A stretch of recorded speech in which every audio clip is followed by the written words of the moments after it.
Hello everyone. LT grade का exam 18 तारीख को लगा हुआ है। आपकी तैयारी कितनी है? मुझे कमेंट में ज़रूर बताना एंड आपका जो सेंटर है वो लखनऊ में किस स्कूल में पड़ा हुआ है, किस कॉलेज में गया है, ये भी बता देना। एंड हाँ, एग्ज़ाम में जो क्वेश्चन कराए हुए हैं इनमें से अगर रिपीट होता है तो एक भी क्वेश्चन गलत नहीं होना चाहिए। उसके लिए आपको फिर से एक बार जो भी टेस्ट करा दिए उनको लगा लेना। एग्ज़ाम में क्वेश्चन आपको इन्हीं में से मिलेंगे, 100% मैं श्योर हूँ, क्योंकि जो एग्ज़ाम ओरिएंटेड क्वेश्चंस वही आपको ढूँढ-ढूँढ के दिए गए हैं। लाइक से सब्सक्राइब करना। चलो फर्स्ट क्वेश्चन है, आइडेंटिफाई द करेक्ट सेंटेंस। इसमें जो 4 ऑप्शन है उनमें करेक्ट ऑप्शन बताना है। तो यहाँ पर स्केयरली हैड आई रीच से स्टार्ट हो रहे हैं। एक लास्ट वाला है no sooner I reach the station then the train left. तो यहाँ पर राइट ऑप्शन क्या होगा? जो स्केर्सली, नो सूनर, हार्डली, ये सब क्या है? नेगेटिव एडवर्ब है। तो नेगेटिव एडवर्ब जो होते हैं वो हमेशा अपने साथ में इन्वर्जन लेते हैं। स्केर्सली हो गया, हार्डली हो गया, इन सब का मतलब होता है मुश्किल से ही, रेयरली हो गया, ये इन सब के साथ में इन्वर्जन आता है। अब इन्वर्जन क्या होता है? इन्वर्जन ये होता है पहले आपका वर्ब आएगा, उसके बाद में सेंटेंस का सब्जेक्ट आएगा। वैसे स्ट्रक्चर क्या होता है? सब्जेक्ट पहले होता है, वर्ब बाद में होता है। यहाँ पर हम हेड को पहले रखेंगे, उसके बाद में सब्जेक्ट को रखेंगे, क्योंकि हेड का स्ट्रक्चर हमें दिख रहा है। एग्जाम में जो भी हो स्ट्रक्चर यही होगा, हेड वाला ही आता है इन सब के साथ में। तो यहाँ पर राइट ऑप्शन क्या होगा? अब आप देख लो, जो पेयर बनेगा वो भी याद रखना है। स्केर्सली, हार्डली, इन सब के साथ में हमें जो लगाना है वो वेन लगता है, WHEN वेन लगेगा। देन अगर आ जाए तो भी गलत हो जाएगा। अब देखो राइट ऑप्शन कहाँ है? यहाँ पर देन लगा दिया तो यहाँ ये गलत हो गया। आगे से सही था, ये आगे पीछे वाला गलत था, ये यहाँ सही है। ये scarcely had I reach the station when the train left. यहाँ पर हेड लगा दिया है। यहाँ पर क्या है? नो सूनर के साथ में यहाँ पर ये देन नहीं आएगा, यहाँ पर क्या आ जाएगा? THAN आएगा। और याद रखना स्केर्सली हार्डली के साथ में वैन आता है, वैन आएगा, याद रखना इसको। यही गलती मिल जाएगी आपको। बस आगे से देख के ये मत कर देना कि यहाँ इन्वर्जन हो गया है तो चलो आगे का यही सेंटेंस सही है। नहीं, थोड़ा आगे का स्ट्रक्चर देख लेना। इनका जो पेयर बनता है वो किसके साथ बनता है? वैन के साथ बनता है, WHEN वैन के साथ बनता है। बस थोड़ा सा एग्जाम में काम रहिएगा, जिससे क्या होगा, आप एग्जाम में क्वेश्चंस को समझ पाएंगे। अब देखो, नो सूनर का जो पेयर बनता है वो देन के साथ बनता है। क्वेश्चन नंबर 2 है, if I dash a word I would fly to you. अगर मैं क्या होता? पक्षी होता तो मैं तुम्हारे पास उड़ के आ जाता।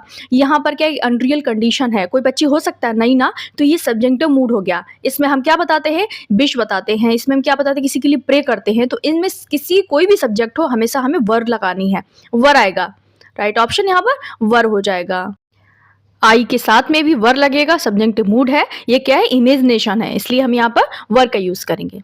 क्वेश्चन नंबर 3 है, choose the correct conditional sentence. ये 4 ऑप्शन दिए गए, इसमें कौन सा कंडीशनल सेंटेंस है जो कि सही है? तो यहाँ राइट ऑप्शन क्या हो जाएगा? ये थर्ड कंडीशनल सेंटेंस है, if he had invited me I would go. यानी अगर उसने बुलाया होता तो मैं गया होता। तो देखो, हम पेयर क्या बनाते हैं, बस आपको स्ट्रक्चर याद रखना है। रटा दिया मैंने, कितना ही करा दिया है। स्ट्रक्चर आपको इसलिए कराया है क्योंकि एग्जाम में आपको जब ये मेंस आप देंगे तो आपको ऑप्शन नहीं मिलेंगे, बनाना पड़ेगा। तो यहाँ पर result if plus had plus B3, और रिजल्ट यानी कॉमा के बाद वाली जो क्लॉज होती है वुड हैव प्लस B3 में बनती है। और ये थर्ड कंडीशनल सेंटेंस है जो पास्ट के रिग्रेट को दिखाता है। अगर उसने बुलाया होता तो मैं गया होता। एक पास्ट की क्या है? पछतावा दिखा रहा है, पछतावा दिखा रहा है ना। तो if he had invited me, had plus B3 हमें चाहिए था। स्ट्रक्चर यही होता है, रट लो इनको। और कॉमा के बाद वुड हैव प्लस B3 आता है, तो वुड हैव प्लस गोन यानी B3 दिया है। बाकी इसमें ये भी गलत है, ये भी गलत है, तो बाकी सारे रॉन्ग है। राइट ऑप्शन यहाँ पर क्या था? बी था। नेक्स्ट है, identify the participle, the sun having risen the fog disappeared. अब इसमें आपको क्या बताना है? पार्टिसिपल पहचानना है। इसमें कौन सा इसमें पार्टिसिपल है? तो यहाँ पर हैविंग प्लस B3 ये परफेक्ट पार्टिसिपल है। हैविंग प्लस B3 क्या है? ये परफेक्ट पार्टिसिपल है। पहले काम हुआ प्लस बाद की एक्शन को दिखाने के लिए हैविंग प्लस B3 से हम इसको बना देते हैं। एग्जाम में आ जाए बनाने के लिए तो याद रखना है, इसको इस तरीके से आप बनाएंगे, एक एक्शन के बाद जब दूसरी एक्शन। और ये बहुत ही famous example, the sun having risen the fog disappeared, ये एग्जामिनर का मोस्ट फेवरेट कह सकते हो, यही बार बार देता है। एक काम पहले हुआ, सन निकला, उसके बाद में जो फॉग है वो डिसअपियर हुआ। जब एक के बाद दो होगा तो हैविंग प्लस B3 से उसको बना देना, अगर सेंटेंस फॉर्म करने को आ जाए। ठीक है। नेक्स्ट है क्वेश्चन नंबर 5 है, चेंज द इनटू पैसिव। इसका हमें पैसिव बनाए, द जज suspected that someone had bribed the witness. तो यानी जज को शक था कि जो गवाह था उसको रिश्वत दी गई है। जब सब्जेक्ट वेग हो, अस्पष्ट हो, यानी जैसे संबंध है, पता नहीं ना संबंध कौन है, तो इसको पैसिव में हम क्या बनाएंगे? It plus passive verb plus that plus cross से इसको बना देते हैं।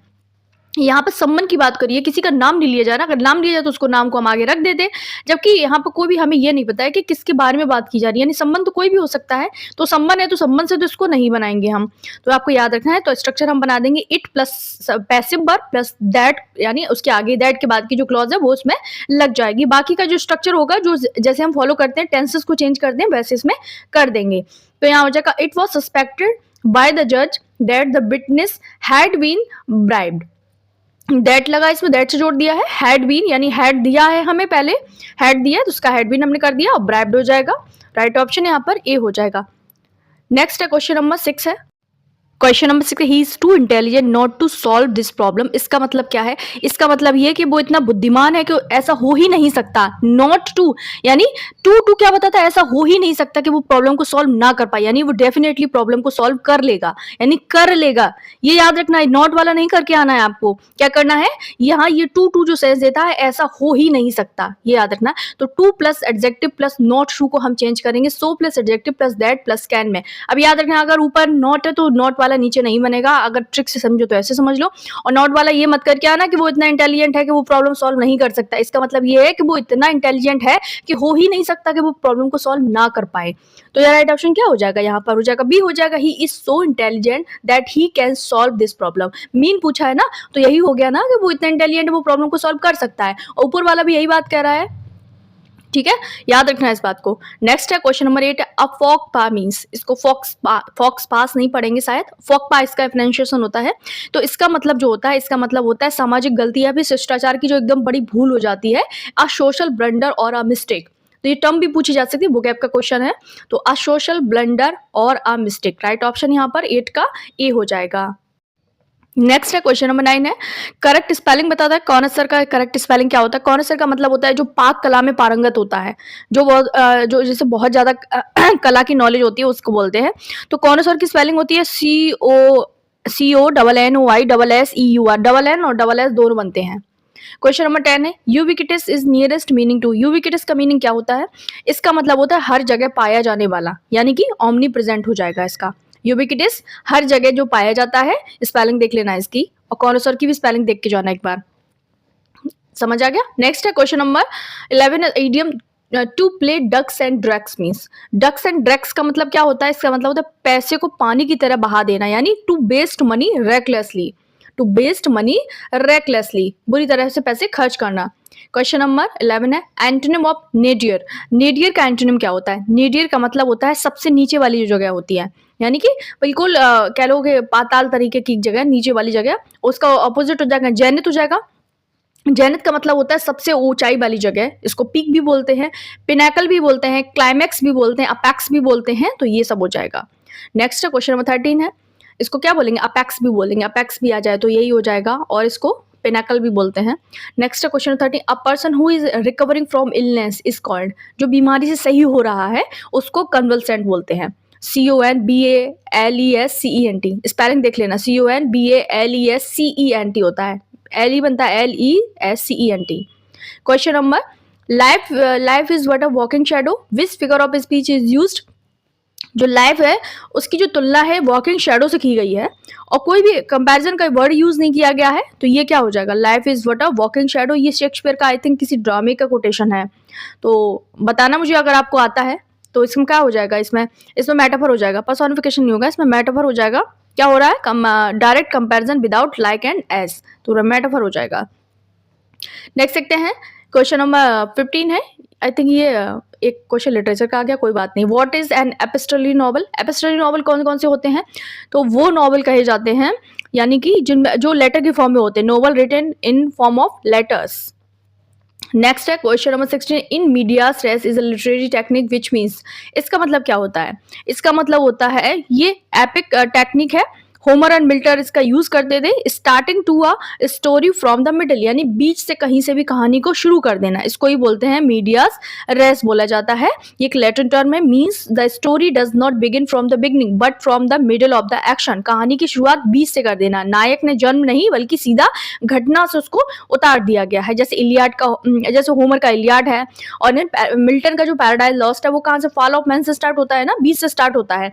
बाद में उनको दिखाया जाता है कि हाँ उनका वो उनका जन्म नहीं दिखाया जाता कि ईव एंड उनका एडम का जन्म कैसे हुआ, स्टार्ट कर दिया जाता, तो इसको बोलते हैं मीडियास रेस। एग्जाम्पल में अगर आ जाए तो which one is the example और मीडियाज रहे, तो क्या लगा दोगे, इन दोनों को लगा देना। Question number 17, to err is human, to forgive divine is example of, मतलब गलती करना इंसान का काम है, माफ करना भगवान का काम है। तो ये क्या हो गया, ये एक बिटी सेइंग है, यानी कि सही बात कही जा रही है इसमें। शॉर्ट सेंटेंस हो, बिटी प्लस वाइज हो, एक्सप्रेस मोरल ट्रुथ करें, तो ये एपिग्राम कहे जाते हैं। यानी कि छोटी लेकिन गहरी सीख देने वाली जो लाइन होती है उसको हम एपिग्राम बोलते हैं। तो ये क्या है, एपिग्राम है। नेक्स्ट है question number 18, complex sentence structure. तो कॉम्प्लेक्स इसको नहीं बनाना, हमें ये बताना the news that is alive is true.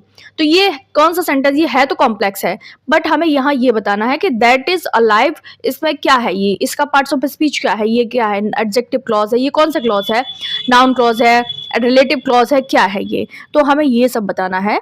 तो यहाँ पर दैट इज अलाइव न्यूज को एक्सप्लेन कर रहा है, किसको कर रहा है, न्यूज को एक्सप्लेन कर रहा है। और न्यूज क्या है, न्यूज नाउन होती है। न्यूज क्या है, न्यूज नाउन है।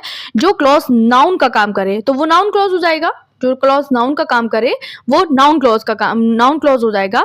वैसे भी यहाँ पर आप ये पूछोगे क्लॉज आंसर क्या दे रहा है, कौन सी न्यूज जो कि अलाइव है, कौन सी न्यूज, क्या क्या न्यूज, किस बारे में बात की जा रही है, क्या के बारे में बात की जाए, क्या का आंसर आपको मिले, व्हाट न्यूज, व्हाट न्यूज, तो अलाइव न्यूज वाली बात की, लाइव अलाइव है जो, ही इज अलाइव, वो जिंदा है, तो ये न्यूज, तो ये क्या कहे जाएंगे, ये जो भी क्या का आंसर दे दे वो नाउन क्लॉज होते हैं। जैसे ये जनरली स्टार्ट होते हैं फैक्ट से, न्यूज से, होप से एंड बिलीव से, तो मोस्टली नाउन क्लॉज कहे जाते हैं।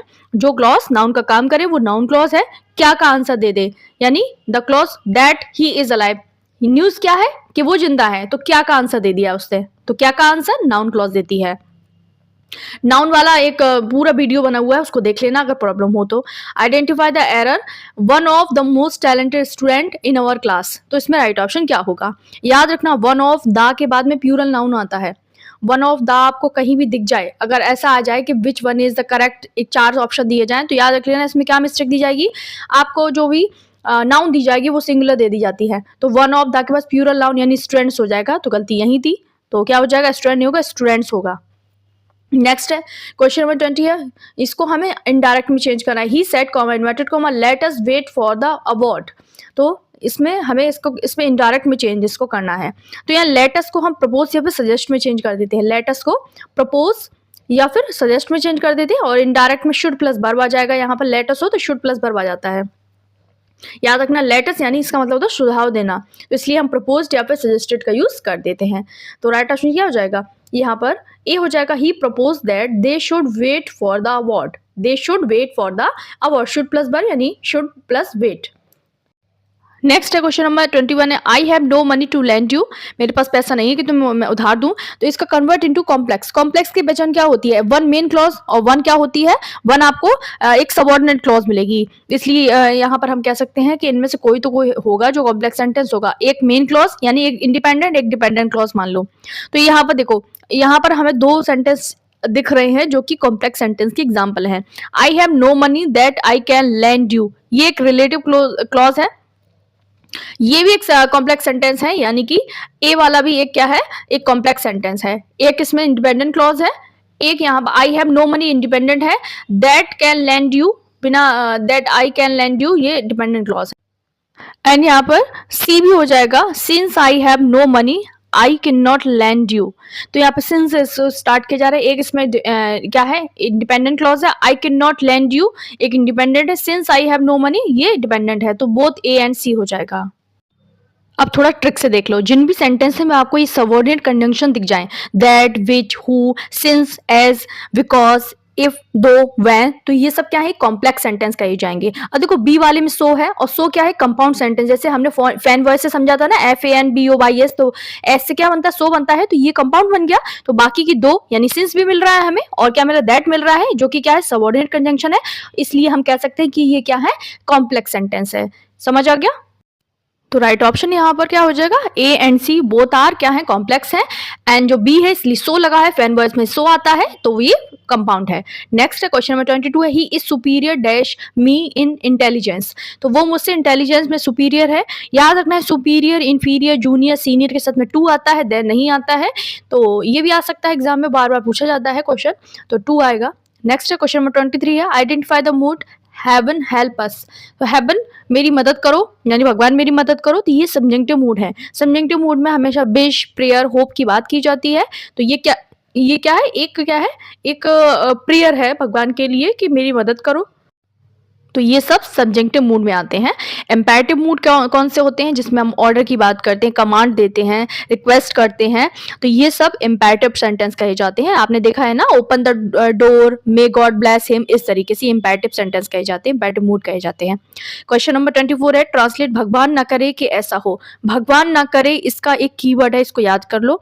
भगवान ना करे को हम गॉड फॉरबिड से बनाते हैं, God forbid, GOD, God forbid. भगवान ना करे, इसमें नॉट तो नहीं लगेगा ना, should not do this, God forbid से बनाएंगे तो राइट ऑप्शन हो जाएगा God forbid that it should not be so. Next है क्वेश्चन नंबर 25 है, it is time we dash home. अब इट इज टाइम वाला ये भी आपको रूल याद रखना है। भले ही वर्तमान समय में यहाँ पर दिखाया जाए, जैसे प्रेजेंट की बात की इज लग रहा है आपको, पर ऐसा नहीं है। वर्ब जो है वो पास्ट टेंस में आ जाएगा।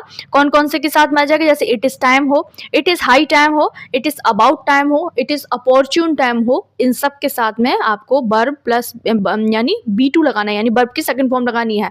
इन सब का मतलब होता है यानी ऐसा काम हो जाना चाहिए था जो कि देरी हो गई है। इट इज टाइम अभी का समय नहीं है, ये पास्ट का, गुजरी हुई बात की जा रही है। क्वेश्चन नंबर 26 है, आइडेंटिफाई द करेक्ट सेंटेंस। हमें इसमें करेक्ट सेंटेंस बताना है कि कौन सा हमारा सही है इसमें। तो यहाँ पर देखो, physics are a difficult subject for many, the physics Rahul is very poor, the physics of Rahul are very poor, both B and C। नहीं, यहाँ पर ये ऑप्शन ही गलत डाले गए हैं, सभी गलत है यहाँ पे। Options all are grammatically wrong है। फिजिक्स क्या सब्जेक्ट है जो कि सिंगुलर होता है, राहुल्स फिजिक्स एक पजेसिव जो भी स्ट्रक्चर है वो दिखाएगा यहाँ पे। तो अगर हम इसका फॉर्म करेंगे, अगर हम लिखना चाहें तो बाकी का क्या हो जाएगा, यहाँ पर Rahul's physics is very poor, ये हो जाएगा। मैनी एग्जाम स्टिल एक्सपेक्ट के नन ऑफ दीज हो जाएगा, बट ऑप्शन यहाँ पर नॉट गिवन है। तो यहाँ पर राइट ऑप्शन क्या हो जाएगा, यहाँ पे राहुल्स क्या हो जाएगा, फिजिक्स, अपॉस्ट्रोफी राहुल के साथ आएगा, फिजिक्स के साथ नहीं आएगा, तो फिजिक्स ऑफ राहुल भी नहीं हो पाएगा यहाँ पर। तो Rahul physics is very poor हो जाएगा, ये बनेगा, इसका सही बनेगा। ठीक है, बाकी ऑप्शन में यहाँ पर नन ऑफ दीज होना चाहिए था, ऑप्शन नॉट गिवन है, तो हम क्या कर देंगे, नन ऑफ दीज को यहाँ पर बोथ B C की जगह लिख देंगे। नेक्स्ट देखते हैं क्वेश्चन नंबर 27 है, should it train the meeting dash postpone. तो यहाँ राइट ऑप्शन क्या होगा, यहाँ पर शुड प्लस सब्जेक्ट हो तो इफ वाला जो क्लॉज है प्रेजेंट सिंपल में बनता है। जैसे शुड इट रेन का यहाँ मतलब है इफ इट रेन्स, ये यदि बारिश होगी, तो ये थोड़ा सा घुमा फिरा के कह दिया, और बाकी का जो आगे का क्लॉज होता है वो सिंपल फ्यूचर बनता है। यही स्ट्रक्चर हम देखते हैं ना, एक शर्त वाला जो सेंटेंस होता है, कंडीशनल सेंटेंस होता है, फर्स्ट टाइप वाला होता है, जिसमें हम present simple and future simple को यूज करते हैं। तो यहाँ पर शुड प्लस सब्जेक्ट यानी शुड इट रेन का मतलब है इफ इट रेन्स। ठीक है, तो यहाँ पर आगे का जो क्लॉज है वो फ्यूचर में बनेगा। घुमा फिरा कर क्वेश्चन दिया जाता है, बस कंफ्यूज नहीं होना है आपको, हर तरीके से क्वेश्चन को पढ़ना है, बस आपको अंडरस्टैंडिंग बिल्ड करनी है। Question number 20, provide that he dash hard he will succeed. अब देखो प्रोवाइड का यहाँ पे मतलब बता दूं, प्रोवाइड का मतलब होता है बशर्ते, यहाँ पे शर्त की बात की जाए, प्रोवाइड का मतलब यहाँ पर ये आता है। तो फ्यूचर कंडीशन की बात की जा रही है तो प्रेजेंट टेंस का यूज होगा, क्या हो जाएगा, provide that he works hard. यहाँ पर भी क्या है, वही स्ट्रक्चर फॉलो हुआ है, इधर सिंपल प्रेजेंट है, उधर फ्यूचर है, फ्यूचर कंडीशन है। फ्यूचर कंडीशन के लिए प्रेजेंट सिंपल का भी यूज हम यहाँ पर करेंगे। प्रोवाइड दैट का मतलब होता है यदि, इसलिए। नेक्स्ट क्वेश्चन नंबर 29 है, had I known you arrival I dash to your station. आगे में अगर मुझे पता होता कि तुम आ रहे हो तो मैं तुम्हें स्टेशन पर क्या होता, यानी लेने आ जाता। तो यहाँ पे क्या हो जाएगा, यहाँ पर तो यहाँ पर हम जो यूज करेंगे वो हो जाएगा हैड प्लस B3 का, यानी थर्ड कंडीशनल सेंटेंस है, रिजल्ट बनेगा वुड हैव प्लस B3 में। हैड प्लस B3 उधर का structure would have plus B3 में बनता है। रट लो इसको, बीती हुई शर्त प्लस बीता हुआ परिणाम है, इसलिए हम क्या यूज करेंगे, हैड प्लस B3, आगे का जो क्लॉज है वुड हैव प्लस B3 में। नेक्स्ट है क्वेश्चन नंबर 30 है seldom dash such a beautiful sight. तो यहाँ पर सेल्डम क्या है? सेल्डम एक नेगेटिव एडवर्ब है। सेल्डम, हार्डली, नेवर हमने देखा है इन सब के साथ में इन्वर्जन होता है। तो ये इन्वर्जन क्या होता है? पहले वर्ब आएगा उसके बाद में सब्जेक्ट आएगा। जब सेंटेंस नेगेटिव एडवर्ब से स्टार्ट होते हैं तो ऑक्सिलरी वर्ब जो होती है वो पहले आती है। तो seldom plus auxiliary verb plus subject plus verb आएगा यहाँ पर। तो राइट ऑप्शन क्या हो जाएगा? यहाँ पर हमें ऑक्सिलरी वर्ब को पहले रखना है यानी इन्वर्जन हमें चाहिए। तो सेल्डम के साथ में हम यहाँ क्या कर देंगे? हैव आई सीन कर देंगे यानी वर्ब को पहले रखेंगे यानी ये ऑक्सिलरी वर्ब है। इज, एम, आर, वॉज, वर ये ऑक्सिलरी वर्ब होती है। जो मेन वर्ब है वहां पे सीन का काम करेंगे। हैव आई सीन हो जाएगा। नेक्स्ट है क्वेश्चन नंबर 31 है। यहाँ पर हैव आई सीन हो जाएगा, बी हो जाएगा राइट। नेक्स्ट है under no circumstances dash allowed to leave. अब ये भी एक नेगेटिव एडवर्ब है। जब सेंटेंस नेगेटिव एडवर्बियल फ्रेज से स्टार्ट हो जैसे under no circumstances, never, hardly, seldom, तो इनके साथ में भी इन्वर्जन होता है। ऑक्सिलरी वर्ब पहले आएगी फिर सब्जेक्ट आएगा, हमने बार बार देखा है। इसका मतलब होता है अंडर नो सर्कमस्टांसेस का मतलब होता है किसी भी हालत में नहीं, यानी यू आर अलाउड यानी किसी भी हालत में नहीं ऐसा। तो आर यू हो जाएगा पहले बार फिर सब्जेक्ट आ जाएगा। याद रखना ना, स्ट्रक्चर इनको रटना पड़ता है कौन से कब आएंगे, तो इनमें कोई रूल नहीं लगता, ये तो याद किए जाते हैं structure. Question number 32 hardly dash when it started raining. तो ये आपका होमवर्क है, ये इन्वर्जन होगा। क्या होगा इसमें राइट ऑप्शन? मुझे कमेंट करना, जरूर करना कमेंट। तैयारी आपकी कैसी पता चल जाएगा इसमें। It is no use dash over split milk. तो यहाँ पर क्या हो जाएगा? राइट ऑप्शन क्या हो जाएगा? इट इज नो यूज हो या फिर इट इज नो गुड हो तो वर्ब प्लस आईएनजी आता है। ये क्या एक प्रोवर्ब भी है, यानी अब रोने से फायदा नहीं होता है जब चिड़िया चुंगी खेत, इस तरीके से अब रोने से क्या ही फायदा होगा। तो क्राइंग हो जाएगा यहाँ पर, वर्ब प्लस आईएनजी आता है। It is no use crying over split milk, crying आ जाता है, टू क्राई नहीं आएगा, क्राई नहीं आएगा, क्राइंग आएगा, वर्ब प्लस आईएनजी आता है, क्राइंग आता है। याद रखना इसको, स्ट्रक्चर को। इट इज नो गुड भी हो सकता है यहाँ पर। क्वेश्चन नंबर 34 है आई am looking forward dash you soon. तो लुकिंग फॉरवर्ड के साथ में वर्ब प्लस आईएनजी आता है, टू लगा हुआ है तो मीटिंग हो जाएगा। I am looking forward to meeting you, यहाँ पर जेंड का काम करता है। To is a preposition, not infinitive, यहाँ पर काम नहीं कर रहा है। टू यहाँ पर वर्ब नहीं प्रपोजिशन है। नेक्स्ट है क्वेश्चन नंबर 35 है he was her dash a song. तो यहाँ राइट ऑप्शन क्या होगा? आप सोच लो यहाँ पर। तो यहाँ पर ये क्या बनेगा जिसका आप एक्टिव बनाएंगे तो दे हर्ड हिम सिंग या फिर सिंगिंग दोनों ही हो जाएंगे। ही हर्ड टू सिंग यानी ये मोर कॉमन है। वी हर्ड सिंगिंग ये भी कॉमन हो जाएगा। तो यहाँ पर राइट ऑप्शन क्या हो जाएगा? बी एंड सी हो जाएगा यानी बोथ हो जाएगा, टू सिंग एंड सिंगिंग दोनों। क्वेश्चन नंबर 36 है the custom is dash back to ancient time. तो यहाँ राइट ऑप्शन क्या होगा? परंपरा प्राचीन समय से चली आ रही है। ये फिक्स्ड फ्रेज है, डेटिंग बैक टू हो जाता है। डेट बैक टू का मतलब होता है ओरिजिनेट फ्रॉम, यानी ओरिजिनेट होना, कहीं से भी निकलना उस चीज को। तो परंपरा क्या है? द कस्टम इज क्या हो जाएगा? Dating back to ancient time. ये फिक्स्ड है। डेटिंग बैक टू का मतलब होता है चली आ रही है या फिर वहां से इसको स्टार्ट किया गया इस तरीके से, ओरिजिनेट हुई है, ओरिजिनेट फ्रॉम हो जाएगा right option, date back to. Next है क्वेश्चन नंबर 37 है dash the tiger the hunter climbed up a tree. यहाँ पर राइट ऑप्शन क्या होगा? यहाँ पर जैसे ही क्या हो जाएगा, उसने टाइगर को देखा वो पेड़ पे चढ़ गया। देखो दो काम हो सकते हैं, या अगर आप सींग लगाओगे, सींग का मतलब हो जाएगा इमीडिएट एक्शन, जैसे ही उसने देखा वो एकदम चढ़ गया। तो ये भी कॉमन हो जाएगा। ये ज्यादा सेंस दे रहा है कि जैसे शेर को देखो इंतजार तो करेगा नहीं कि वो टाइगर आए मैं उसको देख लूं तब चढ़ूं, नहीं। हैविंग सीन तब लगेगा complete action before main action. एक काम देख लिया, शेर आ गया, खड़ा हो गया, भाई अब मुझे चढ़ जाना है। तो ये थोड़ा सा लेस कॉमन लग रहा है। वैसे दोनों ही करेक्ट है, ग्रामेटिकली दोनों सही है, स्ट्रक्चर दोनों को फॉलो किया जाता है। बोथ ए एंड बी हो जाएगा। Question number 38 I dash this book for the last 3 days। तो यहाँ राइट ऑप्शन क्या होगा? फॉर सिंस प्लस ड्यूरेशन हो तो एक्शन स्टिल कंटिन्यू है तो प्रेजेंट परफेक्ट कंटिन्यूअस का यूज होगा। 3 दिन से पढ़ रहा हूं और अभी भी जारी है तो हैव बीन रीडिंग हो जाएगा, present perfect continuous. Question number 39 है by the end of this month he dash here for 10 years। तो यहाँ राइट ऑप्शन क्या होगा? ड्यूरेशन की बात हो रही है, बाय प्लस फ्यूचर टाइम की बात हो रही है तो फ्यूचर परफेक्ट कंटिन्यूअस का टेंस यूज होगा यहाँ पर। अगले महीने के अंत तक 10 साल पूरे हो चुकेंगे, यानी क्या हो जाएगा? Will have been plus ING. Question number 40 है it is high time you, इसमें भी आ जाएगा, स्टार्टर आ जाएगा, हम रूल को देख चुके हैं। It is high time, it is about time, it is opportune time के साथ में V2 आता है। 41 है he behaves as if he dash the boss. वो ऐसे बिहेव करता है जैसे कि क्या हो? जैसे कि वो बॉस हो। ये वह बॉस है, बॉस नहीं है, सिर्फ दिखावा करता है बॉस बनने का। तो ये अनरियल सिचुएशन है। बर आएगा सभी सब्जेक्ट के साथ में, एज इफ हो, एज दो हो, इन सब के साथ में ये क्या है? ये एक अनरियल सिचुएशन बताते हैं तो इनके साथ में हम बर का यूज करते हैं।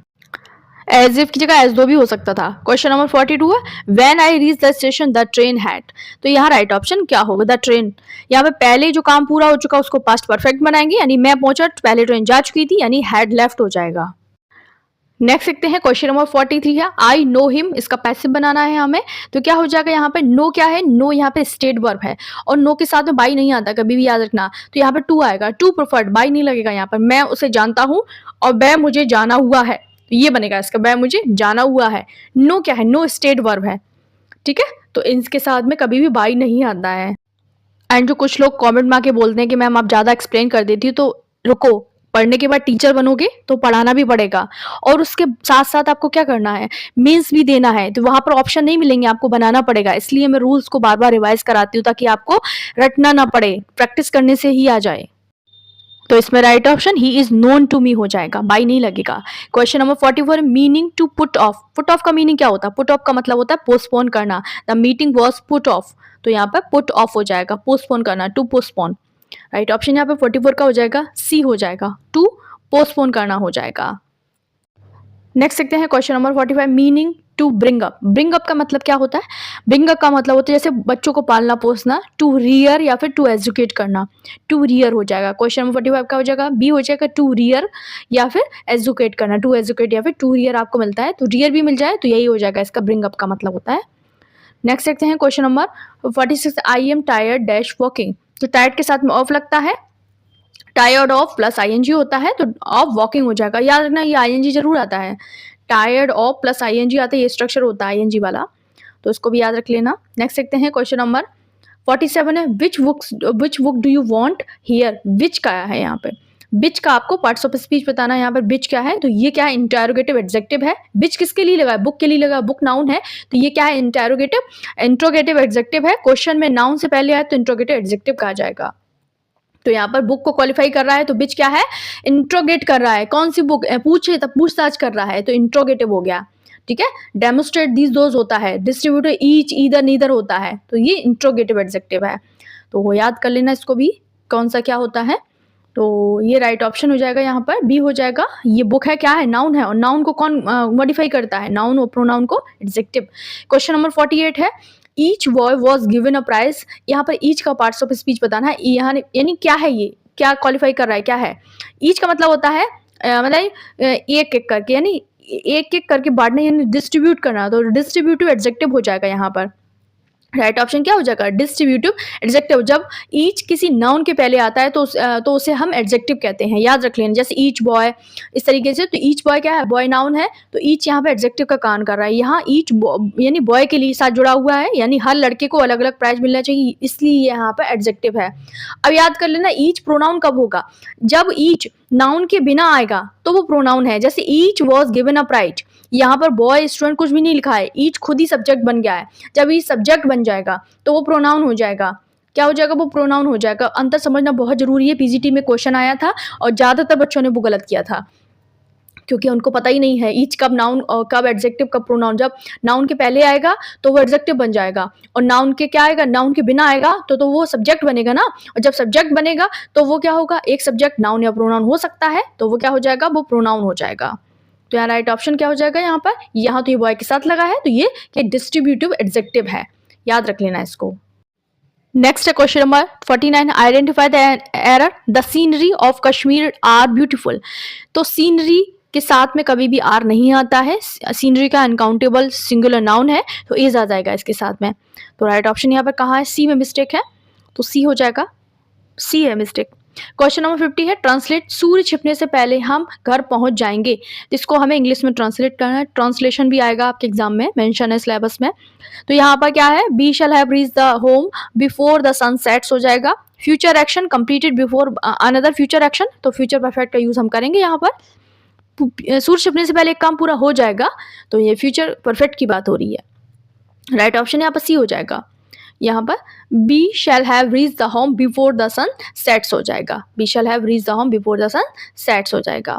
यहाँ पर रीच कर दिया है, यहाँ पर क्या कर दिया, कुछ भी नहीं दिया है, तो ये सारे गलत हो गए हैं। नेक्स्ट है 51 है, वह 2 दिन से बीमार है, तो क्या हो जाएगा, सिंस फॉर प्लस टाइम हो तो प्रेजेंट परफेक्ट या फिर प्रेजेंट परफेक्ट कंटिन्यूअस का यूज करते हैं। ये स्टेट वर्ब है। इल, नो, लाइक कौन सी होती है? स्टेट वर्ब होती है। अगर पहचानने को आ जाए इनमें से कौन सी स्टेट वर्ब है, तो इल बीमार होना, नो जानना, लाइक ये सब क्या है? स्टेट वर्ब है। इनको प्रेजेंट परफेक्ट में बनाते हैं। 2 दिन से यानी एक्शन शुरू पास्ट में हुआ और अभी तक जारी है, इसलिए हम इसको किस में बनाएंगे? किस में बना देंगे? हम प्रेजेंट परफेक्ट कंटिन्यूअस बना देंगे। तो he has been ill for 2 days हो जाएगा। राइट ऑप्शन यहाँ पर बी हो जाएगा, he has been ill for 2 days. ठीक है, इल फॉर 2 डेज हो जाएगा यहाँ पर। राइट ऑप्शन यहाँ पर भी हो जाएगा। नेक्स्ट क्वेश्चन नंबर 42 है, प्यूरल ऑफ क्राइटेरियन। क्राइटेरियन का प्यूरल क्या होगा? क्राइटेरिया होता है, ग्रीक ऑरिजिन वर्ड है ये क्राइटेरियन, इसका हो जाएगा क्राइटेरिया। फिनोमिनन का फिनोमिना हो जाता है, NON को MENA में चेंज कर देते हैं। तो क्राइटेरियन क्या है? प्यूरल है, सिंगुलर नहीं है। नेक्स्ट है question number 53, plural of furniture. Furniture का प्यूरल क्या होगा? फर्नीचर क्या है? अनकाउंटेबल नाउन है, तो इसका प्यूरल नहीं बनता है। तो राइट ऑप्शन क्या हो जाएगा? फर्नीचर एक अनकाउंटेबल नाउन है। देखो इस सी क्यों नहीं सही होगा? पीस ऑफ फर्नीचर्स नहीं होता, अब पीस ऑफ फर्नीचर होगा। सम फर्नीचर कह सकते हैं, मच फर्नीचर कह सकते हैं, बट यहाँ पर राइट ऑप्शन यहाँ पर फर्नीचर्स एक अनकाउंटेबल नाउन है, तो यही हो जाएगा। नेक्स्ट देखते हैं क्वेश्चन नंबर 54 है, ईडियम फ्रेजेस का क्वेश्चन है। एट द 11th आवर, इसका मतलब क्या होता है? एट द 11th आवर का मतलब होता है आखिरी समय। एट द लास्ट मोमेंट क्या हो जाएगा? बी हो जाएगा, एट द लास्ट मोमेंट हो जाएगा। राइट ऑप्शन क्वेश्चन नंबर 54 का बी हो जाएगा। क्वेश्चन नंबर 55 है, किथ एंड किन का मतलब होता है? ब्लड के जो रिलेटिव्स होते हैं, नाते रिश्तेदार होते हैं, उसको कहते हैं। याद कर लेना इसको भी। तो आज के ये 55 क्वेश्चन आपको कैसे लगी? लाइक शेयर सब्सक्राइब करना, एंड इसका PDF आपको टेलीग्राम पे मिल जाएगा। टेलीग्राम का लिंक डिस्क्रिप्शन बॉक्स में है, उसको ज्वाइन कर लेना। एंड मुझे कॉमेंट में ये जरूर बताना कि आपको वीडियोज कैसे लगते हैं, एंड नेक्स्ट वीडियो आपको कौन से ज्यादा टॉपिक के उसमें अधिकता हो, कौन से टॉपिक ज्यादा चाहिए। तो मिलते हैं अगली वीडियो में, तब तक के लिए बाय बाय।